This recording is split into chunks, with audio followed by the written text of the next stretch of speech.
What's the only part of the input that's steady state? The 8. And that's the only thing that's gonna put a pole even on the j omega axis, let alone anywhere else. And it's gonna be right at what? -8. The pole will not be at -8. The pole will be where? Where's the pole associated with the 8, the input?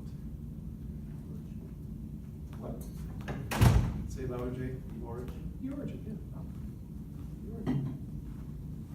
The origin. So it's the pole that will come out the output and produce an output. Okay.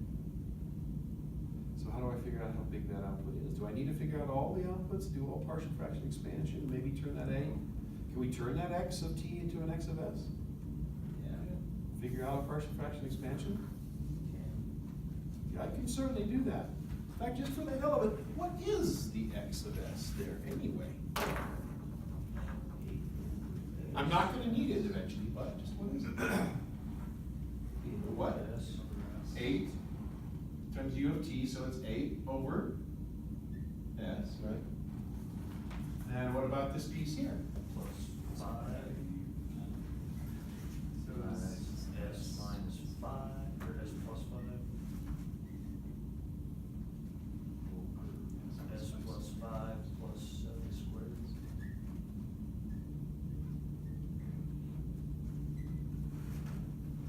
Seven squared.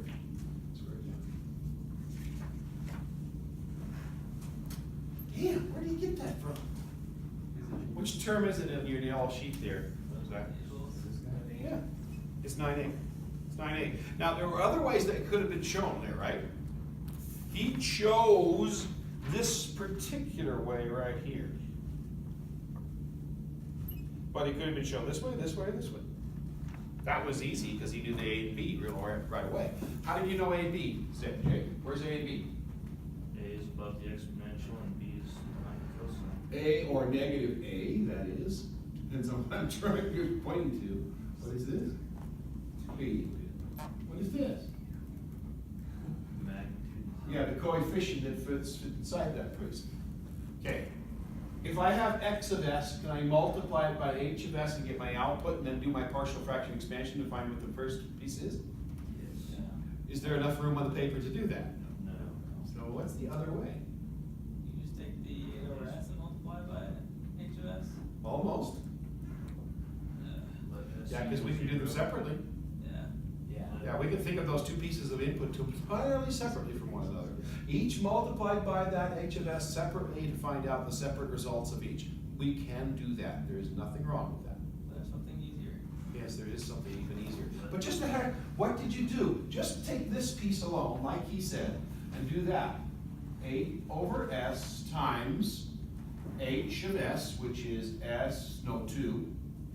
2 times s plus 39 over s squared plus 6s plus 13, right?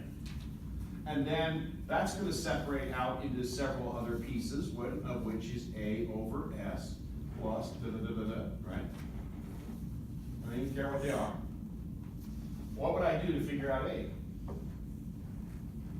Let s equal 0. First, I got to do something else. Well, multiply by s. Multiply by s. Yeah, thanks very much. Let's multiply by s first. Because otherwise we have a problem on both sides. So let's multiply by s, which does what to this? And then let s equal what? 0. 0. And what will a be? Will any of these terms matter? No, because as soon as we let s equal 0, they all go away. Poof. In a little puff of magic dust, mathematical dust. So once we find a over s, is that the only thing we care about at that point? That's the only DC Yeah, analysis? but hold on a second. There's something even easier. What do I put in for s? 0.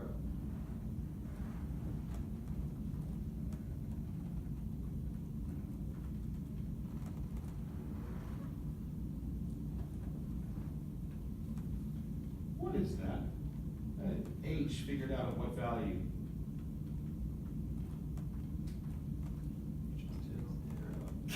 Which is called what? Characteristic equation. DC gain. It's the DC gain. It's the DC gain. That's why it's the DC gain. That's why we define the DC gain. Because all we really have to do is take this and multiply it by h of 0. This is equal to 8 times h of 0.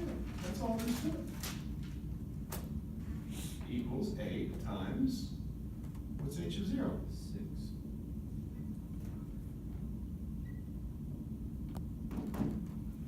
Yeah, 6 is it? 6 times 8 is what, 48? 6. Yeah, 6. In the green, are you multiplying x steady state times h of s? Yeah, just the steady state part in this case. Because what comes out because of this really doesn't matter. It's all just going to die away. It has nothing to do with the steady state. So what Matt said, can I multiply HB separately? Sure, why not? Whatever would come about by multiplying this by this is just other terms that die away with time.